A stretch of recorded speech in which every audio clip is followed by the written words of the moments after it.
Let's begin. Which endorsement is needed to drive a tanker vehicle? N. Tanker. This endorsement lets you legally operate vehicles designed to transport liquid or gaseous materials. Here's the next one. What is liquid surge in a tanker? Movement of liquid cargo causing shifting loads. As the vehicle accelerates or stops, the liquid sloshes and shifts the center of gravity. Moving on, how can you reduce surge when starting and stopping? Accelerate and decelerate smoothly. Gentle throttle and brake inputs minimize sudden liquid movement. Next question. When you brake suddenly in a partially filled tanker, surge may push you forward and then backward. The liquid inertia first moves forward, then rebounds rearward. Onto this. Which tank shape least reduces surge? Flat-ended cylindrical tank. Without curved ends or baffles, liquid has unrestricted space to slosh. Keep going. What is the purpose of baffles in a tanker? Reduce liquid surge. Internal baffles break up fluid motion and stabilize the load. Next up, which driving technique helps control surge in curves?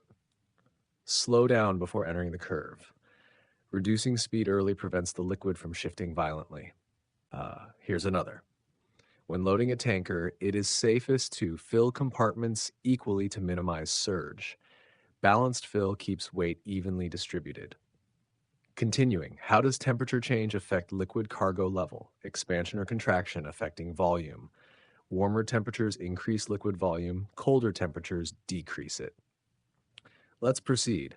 What must you do if your tanker's compartment becomes overfilled? Safely remove excess or refuse load. Overfill can lead to spills or dangerous pressure buildup.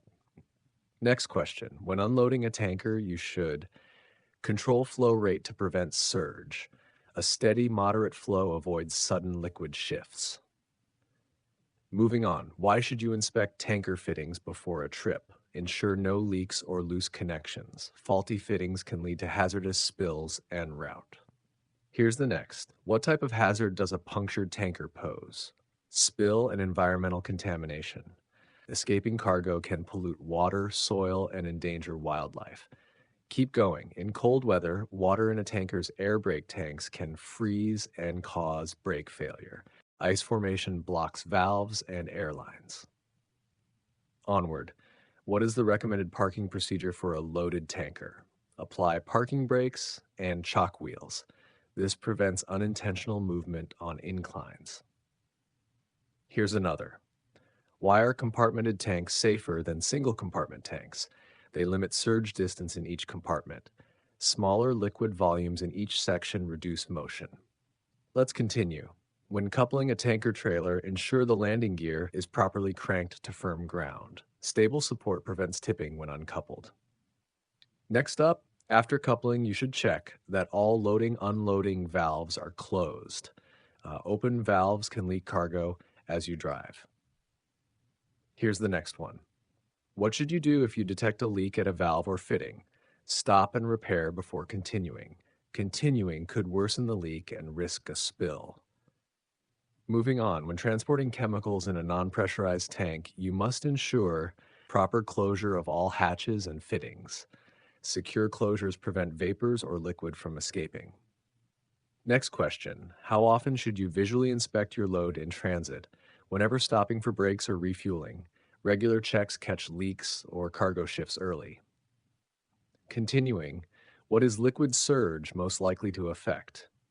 Vehicle stability and braking. Sudden load shifts can cause fishtailing or increased stopping distance. Here's another. Which mirror check is most critical with a high center of gravity load? Side and rear view mirrors for roll risk. Keeping an eye on lean angles helps prevent rollovers. Let's proceed. When negotiating a downgrade in a loaded tanker, you should downshift and maintain steady speed. Engine braking and consistent speed reduce surge and brake heat. Next up, if surge makes steering difficult, you should slow down gradually and avoid abrupt inputs. Gentle adjustments help the liquids settle and restore control.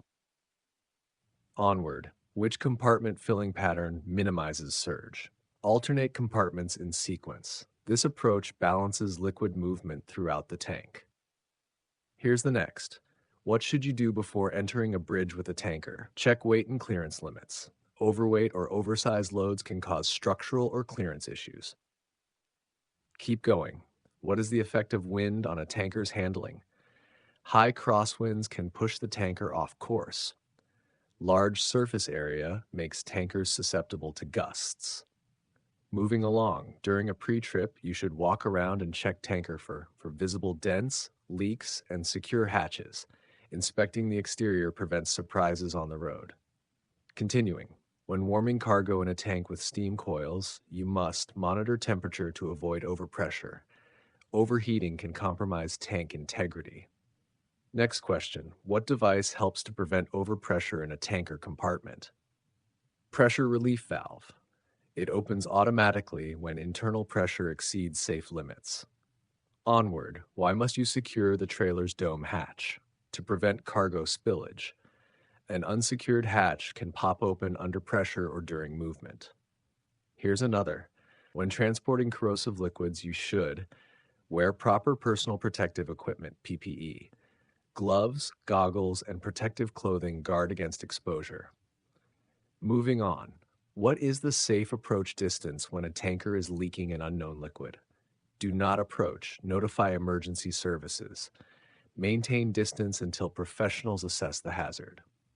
Next up, how can you quickly identify a liquid's hazard class on a tanker? Read the placard on the tank. The placard displays the class number and symbol for the cargo. Continuing, what placard is used for flammable liquids? Class 3. This identifies fuels, solvents, and other fire risks. Here's the next. When securing a tanker trailer to the tractor, you must ensure the fifth wheel locks fully around the kingpin.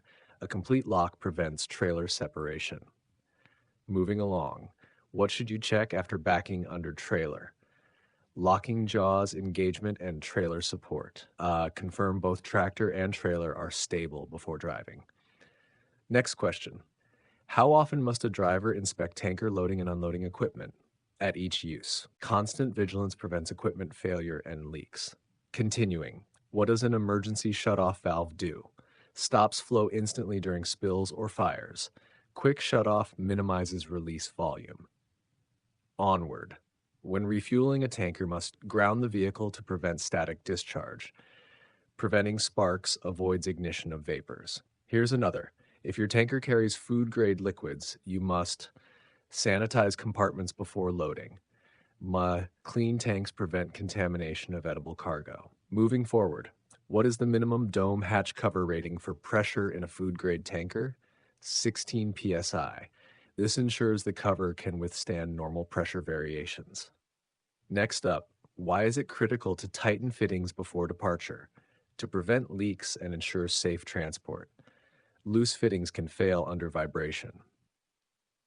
Continuing, how should you handle a foam application on a tanker fire? Apply from upwind to protect approach. Positioning upwind keeps you out of smoke and heat. Here's the next. What is the most likely cause of surge-induced jackknifing? Sudden braking in a partially loaded tanker. The liquid's momentum pivots the trailer sharply. Moving along, when the tank's interior is inspected, you should look for corrosion and structural damage. Internal defects can lead to leaks or ruptures. Next question, how does loading at low temperatures affect a tanker? Liquids contract, potentially reducing flow rate. Cold cargo may be harder to pump out. Let's continue. What is the proper emergency escape route from a leaking tanker? Upwind and uphill to avoid vapors. Smoke and toxic gases drift downwind and downhill. Moving on, what is the advantage of compartmentalizing a tanker? Limits surge to each compartment. Smaller fluid volumes reduce overall motion. Next up, when shutting down a tanker at the end of shift, you must secure all valves, close dome hatches, chock wheels. These steps prevent spills and movement. Continuing, what is the maximum recommended speed for a partially loaded tanker on a curve? Lower than posted advisory speed. Reduced speed offsets increased surge risk. Finally, why must you avoid sharp lane changes with a tanker? To prevent cargo surge and loss of control. Smooth steering lets the liquid settle safely.